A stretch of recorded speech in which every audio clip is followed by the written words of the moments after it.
Hello and welcome to Shannon Gardens. Thank you guys so much for joining me. So this week I've been super inspired. I was out and about and came across one of my favorite flowering vines, which is the lovely Clematis. So I wanted to do a video this week on the Clematis and adding it to your garden, share with you guys where I did see it, and also some varieties that I've come across as well. All right, you guys, so with that, let's get to it. The clematis is a perennial flowering vine, also known as leatherflower. In addition to the flowering vining plants that we're most familiar with, there are also shrub varieties as well. There are over 300 species and many more hybrids of clematis that come in a variety of colors, shapes, and sizes. The colors can range from purple, pink, white, blue, lavender, red, yellow, and bicolor, and can include the standard star-shaped flowers that most of us are familiar with, as well as bell or tulip-shaped flower varieties as well. You can find single, semi-double, and double varieties of this stunning plant. You'll generally find that the clematis is hardy in USDA zones 4 through 9, although I did see that there are varieties that may also do well through zones 11, like the sprinkles and Ramona varieties, to name a couple. Clematis grow best in well-draining soil and prefer to be kept consistently moist. They prefer full sun, which is 6+ hours of sun a day, although there are some varieties that can tolerate partial shade, which is about 4 to 6 hours of direct sun per day.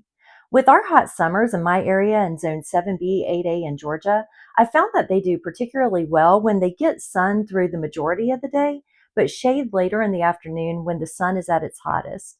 The roots of the clematis prefer to be a bit cooler, and some recommend planting it at the base of another plant to help provide shade to the roots. However, I just make sure to mulch at the base of the plant and have found that mine do just fine with the mulch. The bloom time of the clematis can range anywhere from late spring to fall, depending on the variety. Some varieties will bloom once per season, some at the beginning and then a second bloom later in the season, and then others can bloom off and on throughout the season. Now, some clematis are fragrant while others don't have a scent, and again, this will be dependent on the variety that you have. The clematis attracts bees, butterflies, and hummingbirds. They're noted as deer and rabbit resistant. However, I've found that they may need some protection from rabbits or deer, particularly when they're first leafing out. So that's something to keep in mind if you struggle with deer or rabbits in your garden, as they may have a hard time resisting that new growth. The recommended time to plant is early spring or fall. Here I'm splitting some sprigs off at the base of my older clematis vine in the spring before it bloomed a couple of years ago, and making sure to get those roots with those sprigs as well, and then planted it by another trellis in a different part of my yard. And then here's some footage where I discovered that it survived the transplant and was coming back in spring of last year, which was very exciting. When planting, you're going to want to provide a trellis, fence, arbor, or some kind of structure for the clematis to climb, making sure that you're choosing the appropriate structure for the variety you choose, which will depend on the size that your clematis will grow to. Clematis can come in more compact varieties, like the Boulevard Acropolis clematis that I have here, or in larger growing varieties and can range in size from 3 feet long to 20 and even 30 feet long. You'll also want to make sure that the trellis is appropriately sized so the clematis can grab onto it. The trellis itself should not be so thick that the delicate shoots can't grab it. As you can see here, the diameter of this trellis is pretty small, so the clematis can more easily grab onto it. You'll definitely want to make sure to keep an eye out for wayward shoots coming from the vine, because they can easily attach to plants you have planted around the clematis. I just make sure to carefully move the shoots back to the trellis that I actually want them to climb on, and will sometimes use my gardening tape like you see here to help keep them in place until they're properly attached to the trellis. As far as fertilizing, clematis are pretty heavy feeders, and it's recommended to fertilize with a slow release fertilizer from spring through summer until the fall.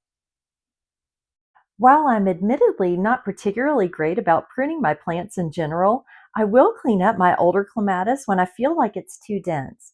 My older plant here is the Hagley hybrid, which a kind subscriber helped me figure out in a previous video and actually helps bring me to my next point.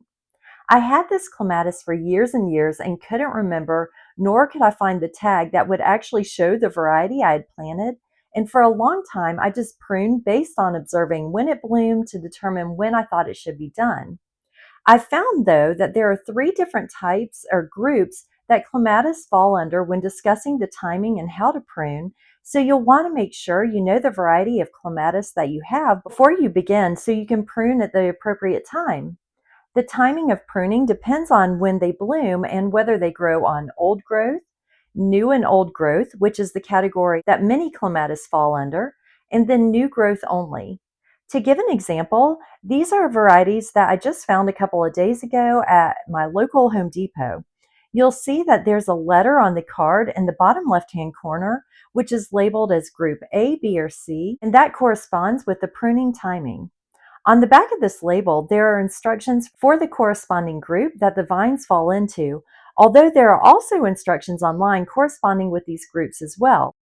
I've since found that both of my vines fall in Group B or Group 2 and have specific pruning guides for my specific varieties. One other note that I wanted to mention is that clematis are noted to be toxic to pets and people, so be sure to always check whenever adding plants to your garden to make sure that it's an appropriate environment for your home and needs. Thank you guys so much for joining me. I'm so excited to start planning for the spring season, and we'll definitely be including some videos about some of my favorite plants that I have in the garden in case you're starting to plan for spring planting as well and may want to think about some of the plants I touch on and adding them to your garden. So thank you so much again. Please make sure to like, subscribe, and click the notification bell so that you can be notified each time I upload a new video. All right, you guys, until next time, happy gardening and goodbye.